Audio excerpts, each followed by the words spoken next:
Hey Pipers, Calendar here. Been a while since I've came and made a video, and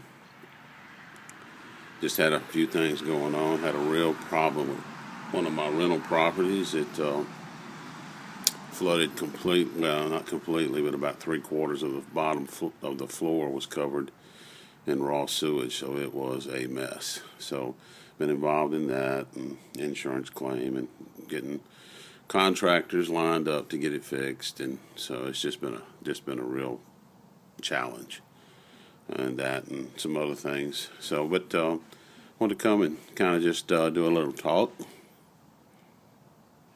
I'm back out here on the front porch.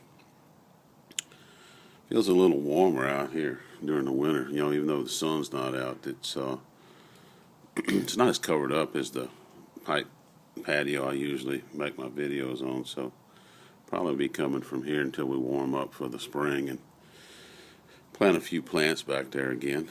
But out here having a smoking some shortcut to mushrooms in my most recently purchased 7LE 320. Don't know if you've ever tried the shortcut, but I find it to be an excellent blend. It's what people would consider a crossover blend, where you have both Latakia and aromatic mixtures. I think the main components here is Latakia and aromatic black Cavendish, but it really has a distinct flavor, distinct aroma. Most people just really love the smoke off of it, but you pick up just enough of the sweetness mixed with just enough of the smokiness of the Latakia. I just found it to be just an excellent blend. It's of course, I didn't do a top 10, but it would be in my top 5 for sure. I really truly enjoy it. But what I thought I'd kind of talk about today is just kind of tobacco in general, and buying tobacco and keeping tobacco in a cellar. And I guess the question is, how much is enough?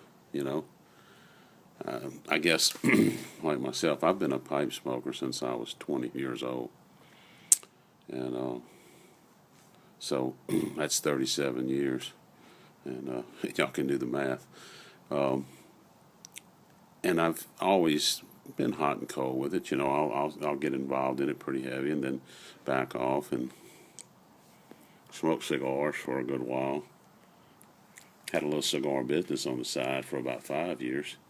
That was a lot of fun. I had humidors that I put on site and would sell on consignment. Had them in golf clubs and bars and upscale country clubs, and it really had a lot of fun doing that.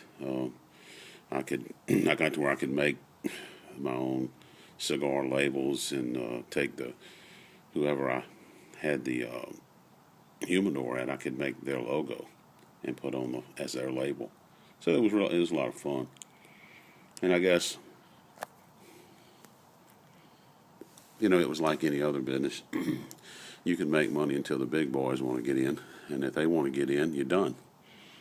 And so what happened is General Cigar, their salespeople started coming direct to the customers, and I can understand that. I mean, you got a window to make the hay, like my dad used to say, make the hay while the sun shines.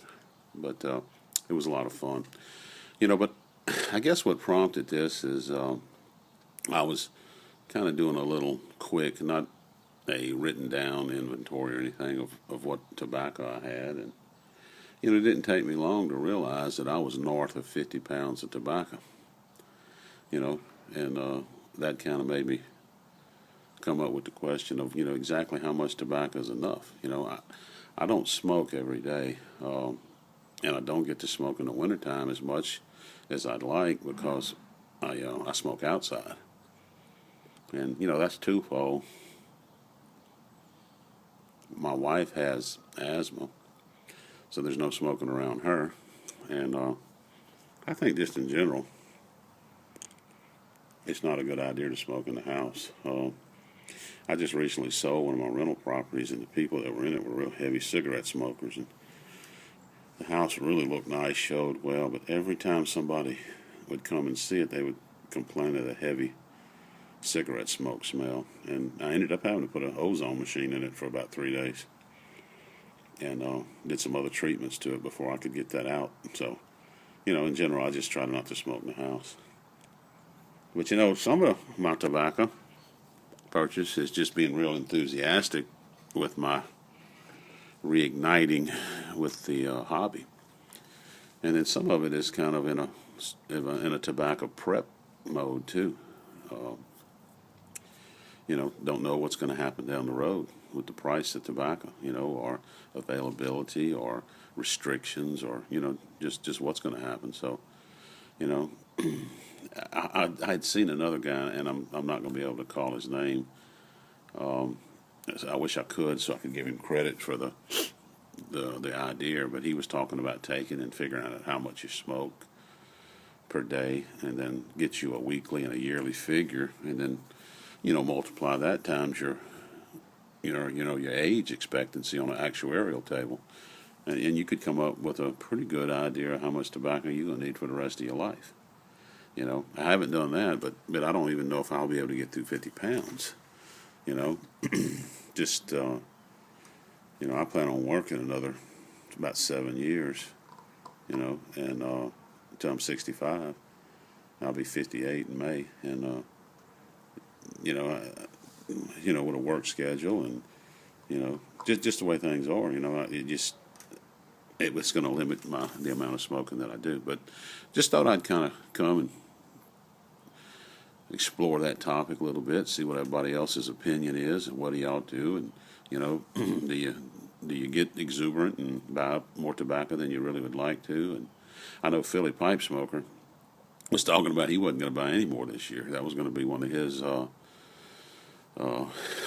They didn't use resolution, but they used another word. But anyway, that's what it was about for this year. He wasn't going to buy any more because he kind of had the same thing. He doesn't smoke inside, and you're limited to the amount of times you can smoke. So, just thought that would be the question of the day for the pipe community. What's your thoughts on it, and how much tobacco do you have? How much do you wish you had? Those kind of things. So, till next time, guys. Everybody just keep them lit, keep them smoking.